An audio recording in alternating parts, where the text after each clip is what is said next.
amagama ntshintshi ndisenza amathathu kwanamabalengwe ndiza kutshila nditshongole nditshotshe ntla ngengongoma ethi ukuze sibe nalo ithemba.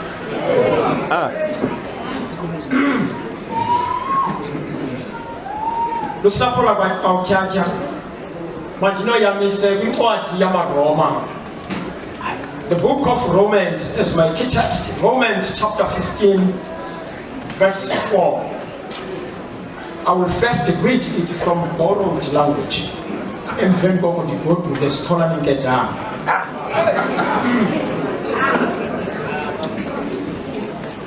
For whatsoever things were written aforetime were written for our learning, that we, through patience and comfort of the scriptures, might have hope.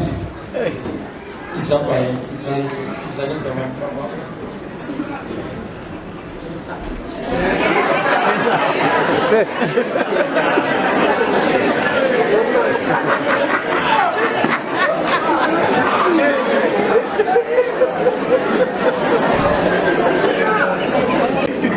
Now the calling us so some now he down your creation. Never yes, never.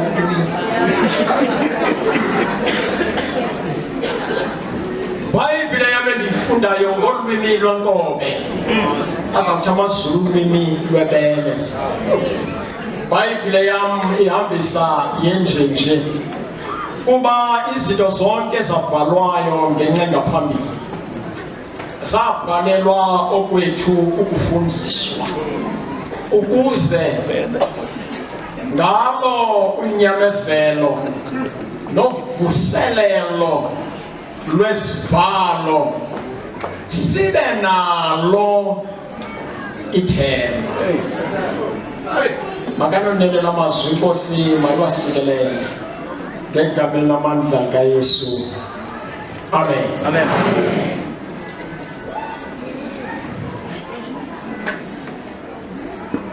The city of Rome was founded in 753 BC. In the times of Paul, this city was at the zenith of its power. It seems as if it was saying, I sit a queen and I shall see no sorrow. Ilitya lambombo ukwakhiwa kwalomzi labekwa ngomnyaka ka-753 BC. Kangangoba ngemihla kaPawulosi lo mzi wawusemagqabini utshotshe entle ungenantanga. Wawunobukhazikhazi unezo zakhiwo awawusithi wawuzijonga ingangasamehlo ungawasusi. According to critical scholarship, this letter is enlisted under the Pauline authorship.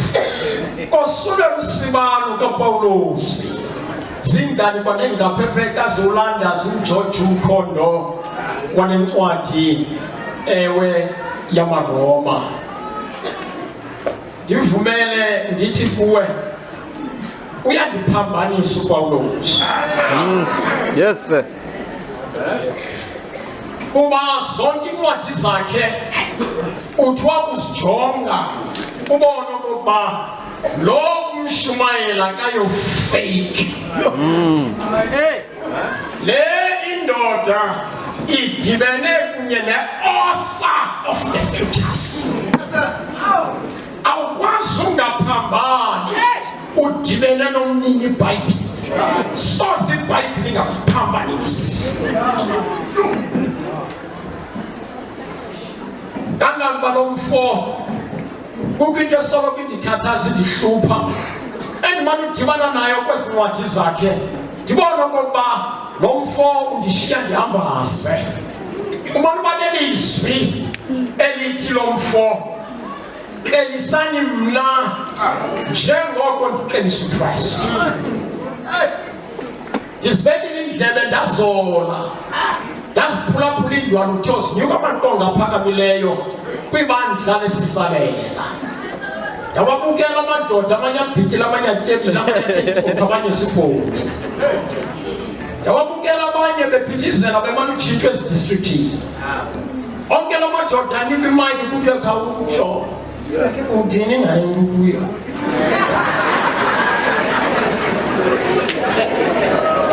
andikayiva nobibenye eyakhe yathi kelisani mna njengoko mna ndikelisikrestu in the records of the Bible St. Paul's in the field of preachers St. Paul's yedwa ndikoleleni losele lowo nami ndishiya nyama senjuba namangikanje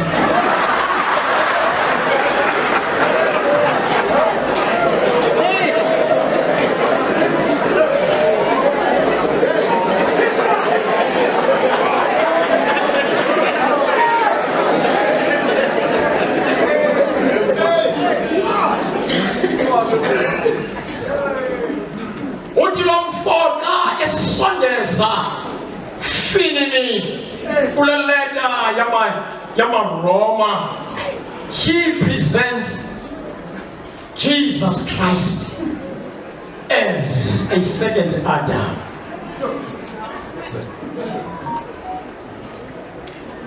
Umsoba uYesu Jengo Adam wesibili, whose righteousness and substitutional death provided us with justification.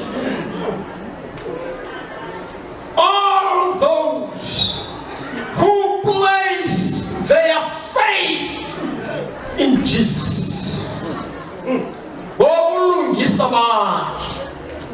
nokufa kwakhe efela usapho luka-Adamu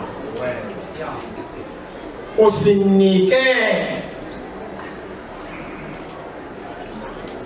ubulungisa,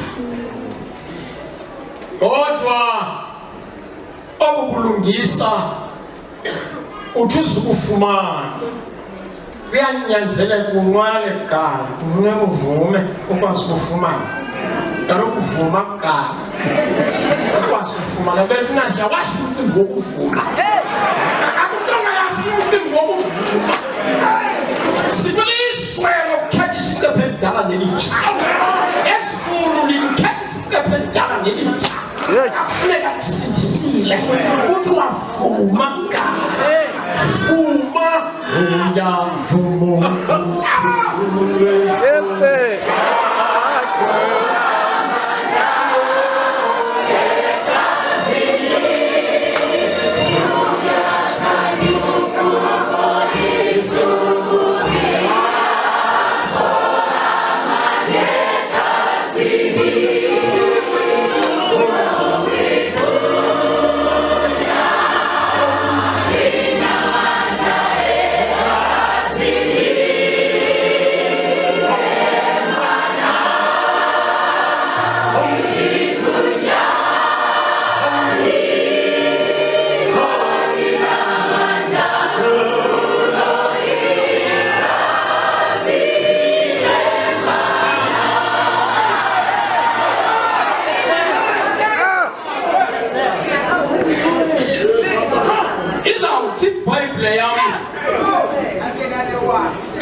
izawuthi izinto ezabhalwa engaphambili zabhalelwa okwethu ukufundiswa ukuze ngalo unyamezelo novuselelo lwezibhalo sibe nalo ithemba.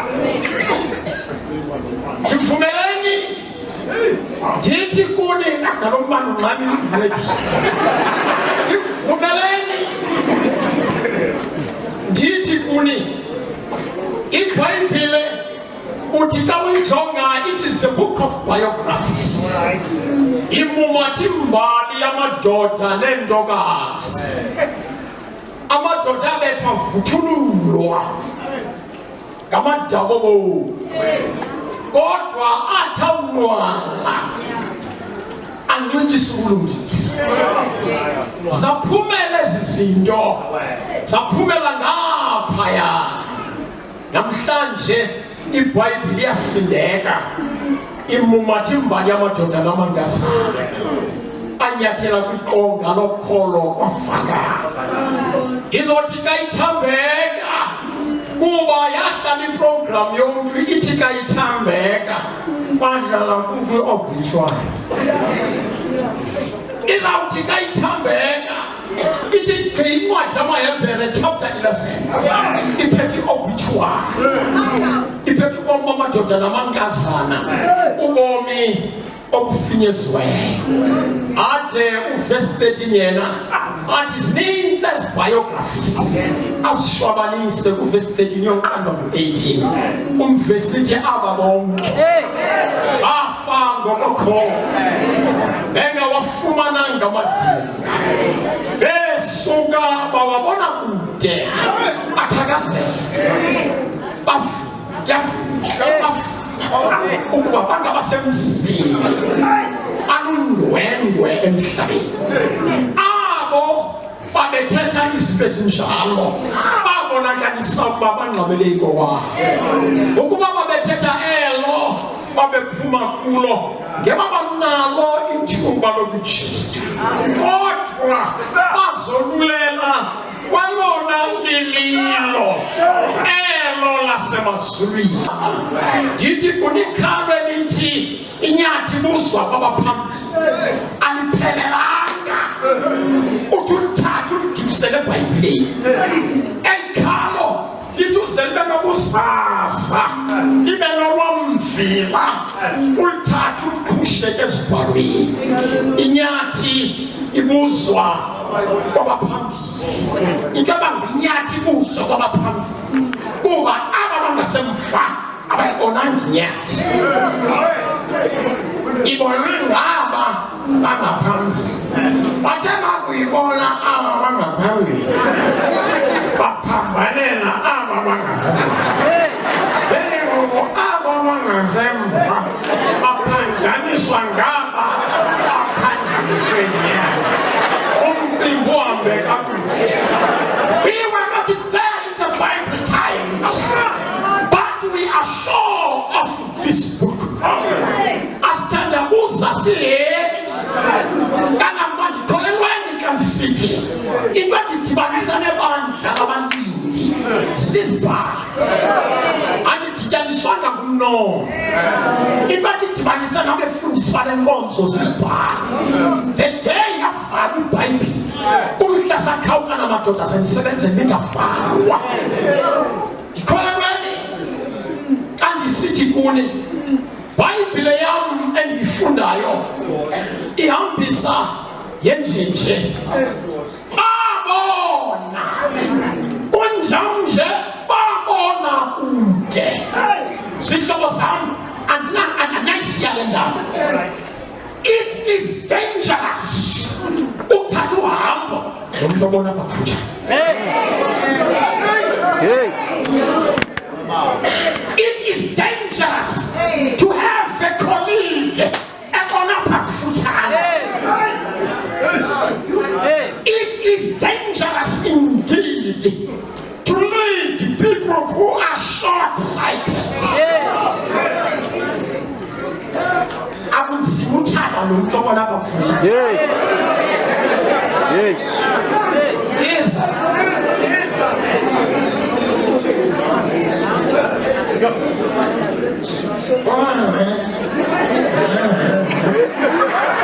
Yewethu khawuthi noba uyathanda khawukhangele lo mntu uyakwenkani uyangakulo. Uthi wakubona kude uthi umazi ngalo yangakulo. revival ithi babona ukuthi mhlawumbi sizawungevana but andizange zawutshomana naye kuba uswelekile umfundisi uTyatyha funeka mandishumayele mphambane sikwazi ngaloo nto ziba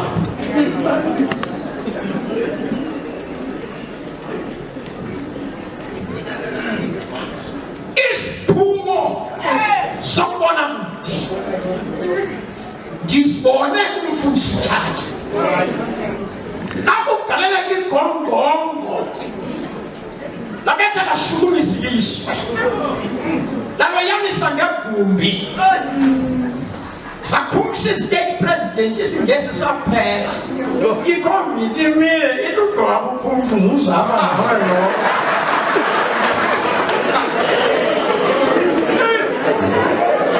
yabethi ikofi bapheliyo yabethi COVID amakrestu athatha mfana phambili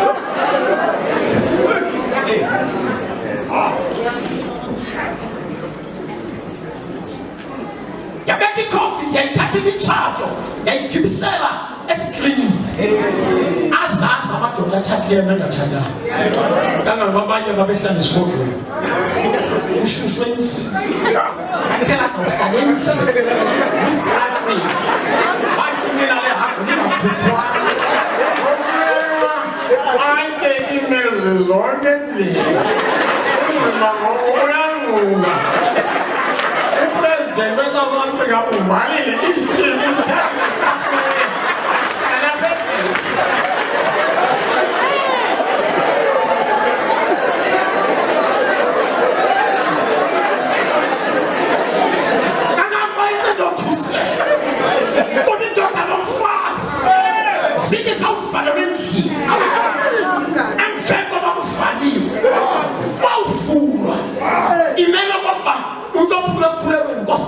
But this man I know, that's how Mama to the pool.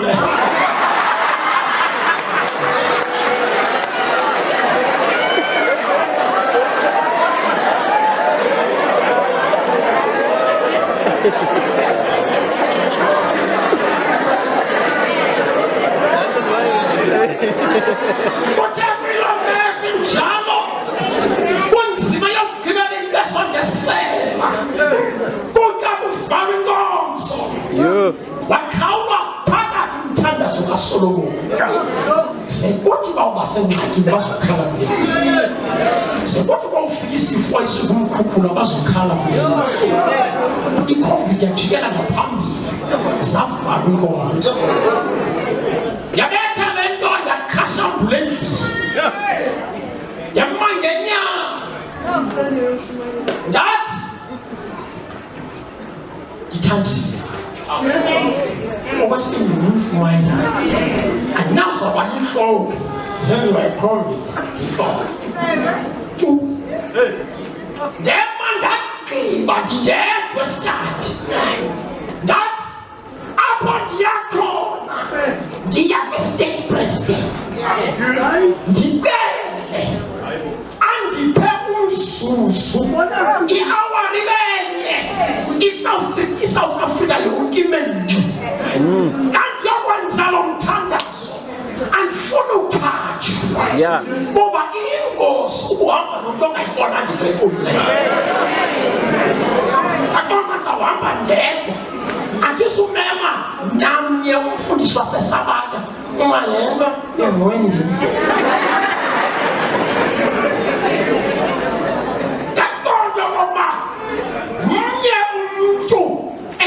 isapoti yakhe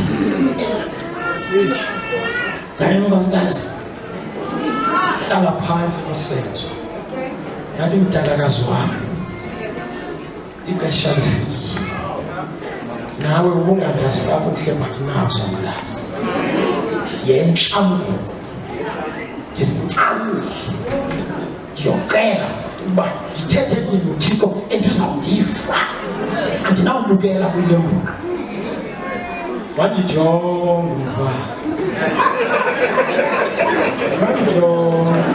wandijonga so when I'm fast down, when we are was wicked in the gap was what I said. What was Oti? Upamen?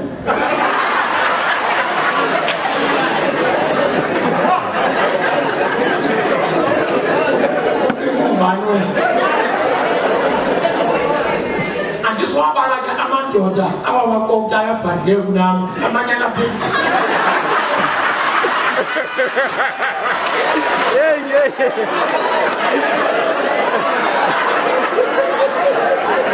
I think one like the children of my family.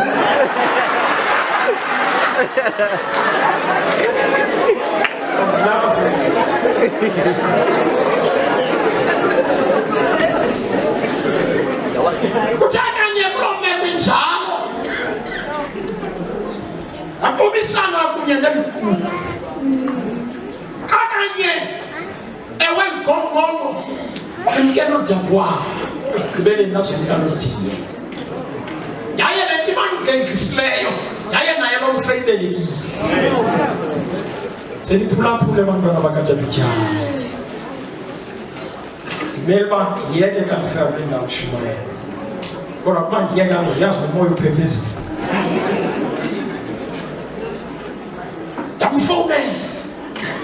Yathi mfundisi. Ndizivile izitho. Into endinoyithetha kuwe uyindoda. Ukuthi uye wathemba. Wayeka. Ebenakunqanda. Wayeka. Uba kuthenjwe wena. Unje wayeka uThixo. Nawe wantywila.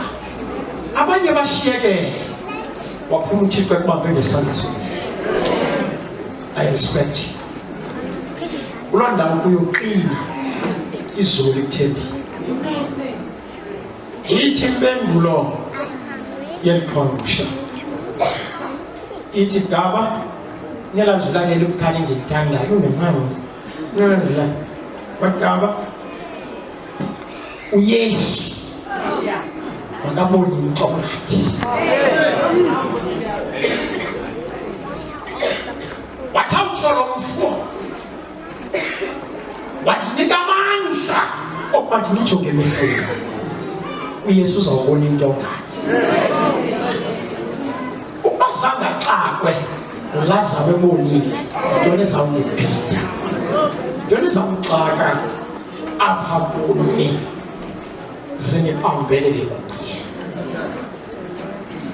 Kanti sohlukana na Bhayibhile yam kayithetha ngonyamezelo novuselelo lwezibhalo. Ithetha ngamadoda nentokazi. Kholelwe xa ndisithi kuwe xa uzamtywila kwikolomba losisu uzawungena etoneleni. uThixo uthathela cala likhanyayo azokulibeka before the entrance of the dark tunnel. Azokudlalela iDVD xa uphumele ukuze ukwazi uba uthi ungene uthwele i-destination. Uthi xa ungena kwi-entrance ungene uthwele i-exit. Uqinisekile uzawuphumela. uThixo udilishana nathi ngolo hlobo. Into abantu basinyamezele sibethwe phambili. Izulu xa liphethe umcingo basibe sebukumkani. Ngexesha sibhutya-bhutyana nee-assignments. Niyazibona mse-assignment kwi-examination yokhona. Senjengoba sibhaye ishumi ubhaye ukusela lomqoki sonke kaloku niyazazi sifuna siphase za-assignment. Izulu uthi umokana no-course 1 ubhidwa ngu-course 1 kwi-WhatsApp 7. Izulu litsime liyokusondeza iJerusalem kunye namasango ayi-12. Lithi lawugqiba lithi uyabona unqoba lukaThixo.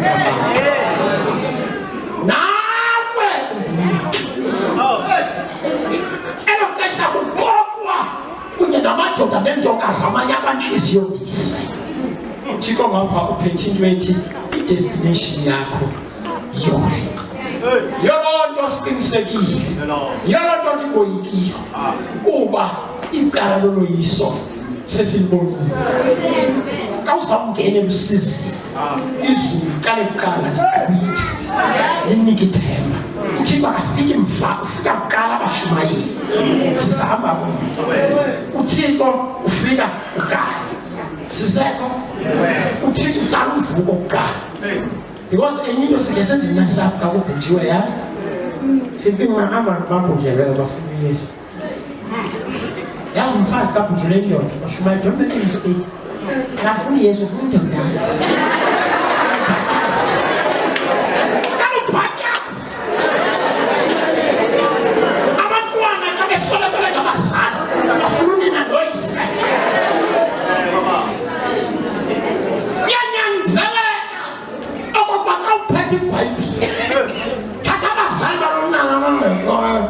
ubafake nabo abebhayibhileni uba ugqiba ubabeka abangaphambili ubagqiba uvesi yesu apha emva kwabo emde uthi uyabona apha emva kwabo ukuyesu second Adam unande njengemapha emva kwabo nje bona ewe bengasekho bevalelwe nje unezithixo atsho uyesu amkeleke banethayimini mani xa ushumayela ezibhayibhile yazi umefunwayo wakuma enkundleni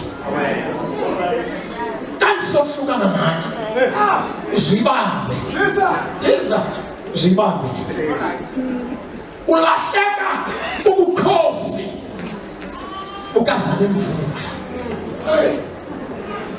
banyamalala basezandleni zikadingindawo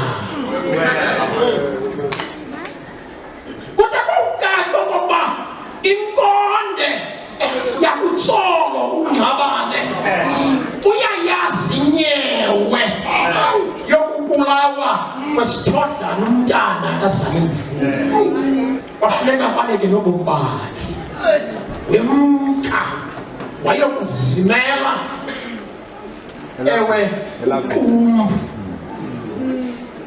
uNgcabane wawuzimela kukumbu kwilali engaphesha kwelali yomdali wakukumbu current ngoku wawuzimela kulaa lali uthe elapha wenza indlela wabiza uDawudi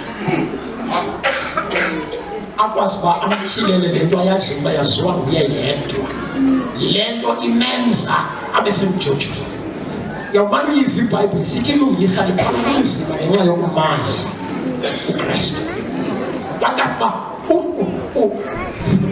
uNgcabane uthole kunzima ngenxa yomazi obubumenemene wabiza uDawudi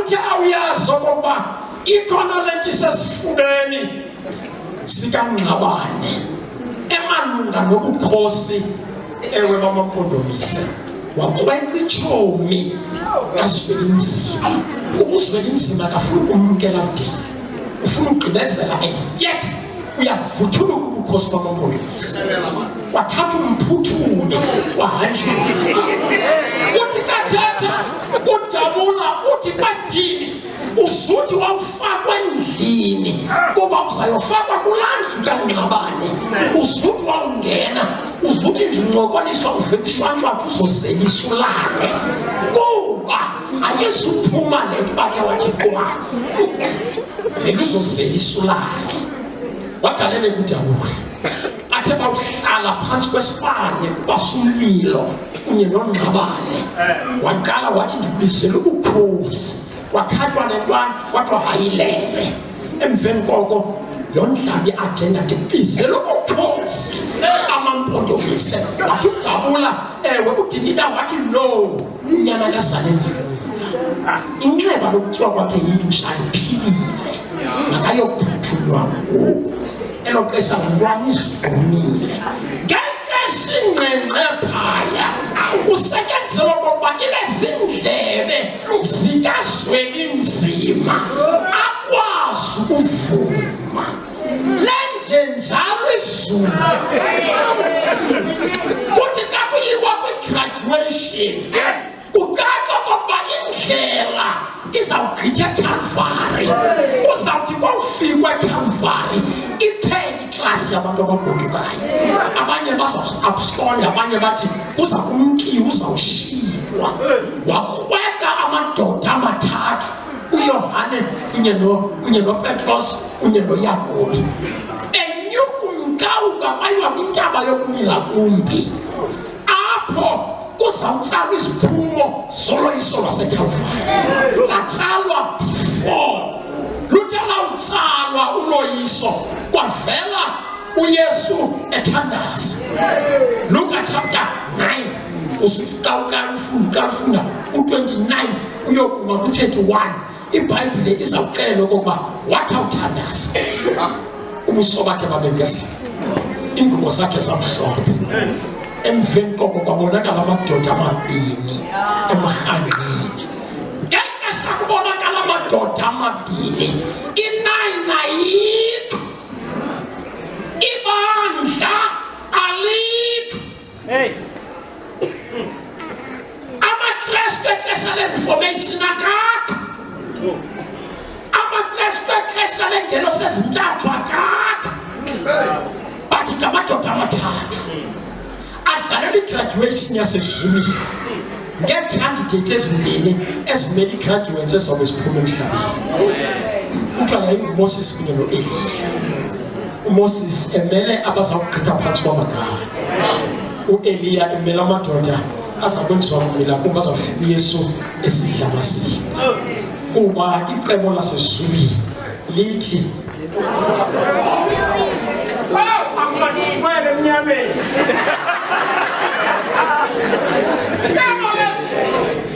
lithi le ndawo kuyiwa kuyo uza kuyokufikwa kodwa sawufika sisindidi ezimbini yomelelanga kandisohlukana nani ewe ndohlukana nani ngamagama amabini izawuthi iBhayibhile unyamezelo lwesivalo kunye novuselelo kasithetha ngonyamezelo asithethi ngonyamezelo labaKretha asithethi ngonyamezelo ewe lenimba asithethi ngezinto sizinyamezeleyo kodwa kuthethwa ngonyamezelo lweenkathazo ezikususayo kule nto iboniweyo into abanguba kuthiwe lunyamezelo kuba amandla kususayo ayayoyisa inyama therefore simangokhona